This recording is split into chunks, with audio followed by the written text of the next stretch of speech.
Hi guys, so ito nga, kararating lang natin galing work. At ito, kararating din ng ating in-order na gulong. Guys,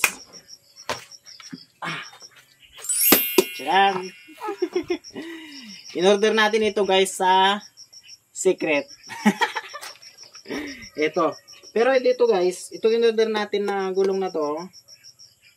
Ang size nito guys ay 120/70 by 10. So, nabili natin siya ng Secret. Ito kasi guys, yung nakasalpak na sa Bergman natin ay, ang size niyan guys ay 80/80/10. So, speed yung habol natin yan kasi mas maliit. Kaya, mas mabilis siya. So, nagsawa na rin tayo guys sa speed kasi na-achieve naman na natin yung gusto nating takbo ni Bergman natin. Ayan, gusto naman natin ngayon is safety. Tapos na tayo sa speed, so safety naman. Ayan, ito yung habol natin ngayon kasi malapad. So, ayan guys. So, syempre, wala na tayong time. Gabi na. So, wala na rin, sarado na rin yung mga nag-install nito. Bukas guys. So, ito, intro pa lang ito guys. So, bukas, abangan nyo. Ayan, papa-install natin ito bukas.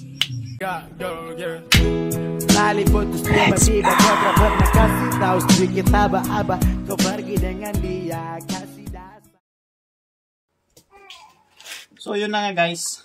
Yung intro natin, kahapon yun ito ngayon, ito na yung time guys, papa-install na tayo. Yung ating gulong na 120/70 by 10. Siya nga pala guys, ito pala, hindi ko nasabi kahapon. Mayroon na po siyang free na tire sealant at saka yung pito. So, very useful siya. Magagamit natin ang pito. Ayan. Reserba na rin natin. The same time ang tire sealant. So, yun guys. Ang gagawin natin ngayon ay pupunta tayo sa Alaminos. Doon pa rin. Sa pinag-installan natin dati. Doon natin yun ipapa-install ang ating gulong. So, see you later, Alaminos.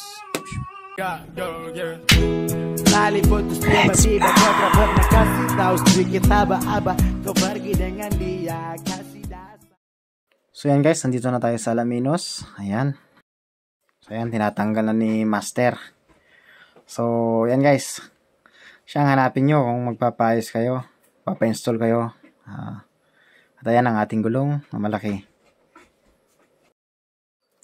Ayan, ito yung maliit at ito yung papalit natin itong malaki. So, let's go. Ayan guys, na-unbox na ni Master ang ating gulong na malaki. At siya na ang na-excite, hindi na ako. So, ayan, tuloy-tuloy na pagbubukas. Bukas lang ng bukas. So, ayun may tire sealant nga. Panoorin natin kung paano niya ilagay. Ayan. Paunti-unti pasok. Ayan. Samahan ng konting technique. Ayan. Pero ang ganda nito. Starring yung likod Tabi! Starring yung likod Ayan. Ayan, ganyan ang gagawin niya. Tapos, pitik sa kabila. Ayan, tusok sa kabila. Ayan, paunti-unti. Sa kabila, ayan, salit-salitan hanggang sa may pasok niyang buo. Dahan-dahan. Ayan. Tapos, lagyan niya ulit. Dahan-dahan. Yun, shoot na siya. Ayun. Ganda. Suwabe. So, ayan papakita sa inyo kung paano ilalagay ang tire sealant. Yung nakaraang video ko guys, yan yung topic natin about sa tire sealant. So, maglalagay tayo. So, yan, idadaan niya sa may pito. Yan yung tamang procedure. Ilalagay sa may pito. Ayan, papasok. Ayan, ilalagay yan lahat. Buo yan. Hindi ko na kailangang hati-hatiin. Para mas marami, mas matagal. So, ayan, ilalagay na ni Master. So, ayan, since itong 120/70 by 10 natin guys ay medyo mayroong lapad. May pagkalapad yan. luluwangan ito konti ni Master. Ayun yung diskarte ni Master, oh.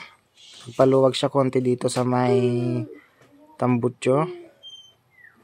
Ayan, yung dalawang tornilyo dyan. Sa may pipe niya. So, ayan guys, oh. Ayan. Ayan, ganyan. So, since maluwang na siya, ay may ilalagay niya na ng maayos ang gulong. Ayan. So, dinidiskartehan niya guys. So, yun, pasok. O, ayan. Shoot na shoot. O, ayan.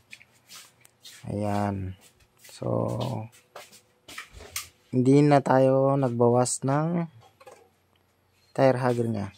Ayan. Pala yung free niya na pito. Ayan. Nalipot terus tiba-tiba kau tak pernah kasih tahu sedikit aba-aba kau pergi dengan dia kasih dasar.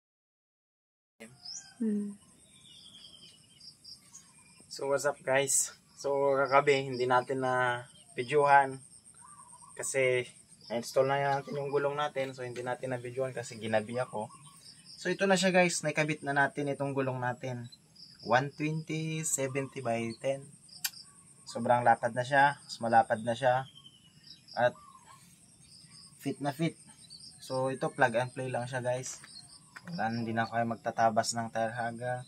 So sa pagdadrive guys, naging maganda yung niya, cornering niya, at saka kapag mag-shoulder ka, okay siya, hindi siya maalog. Tapos sa mga rough road, hindi siya matagtag.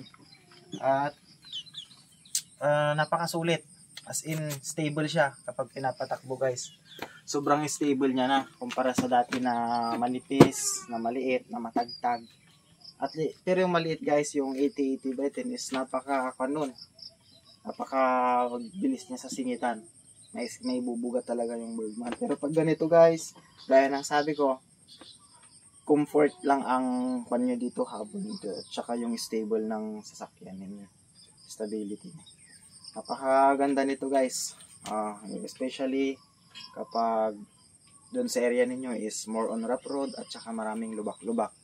Pero kung maglo-long ride kayo guys, mas may advice ko sa inyo na gumamit kayo ng 80/80 by 10 para hindi masyadong magastos sa gas at mas mabilis kayo kapag mag-overtake at may bubuga yung speed ng motor ninyo. Kasi sa ganito guys, nakakapal, mababawasan yung hatak, yung speed, tapos lalakas na siya sa gasolina kasi mas makapal na siya at mas mabigat. So overall, yun lang guys.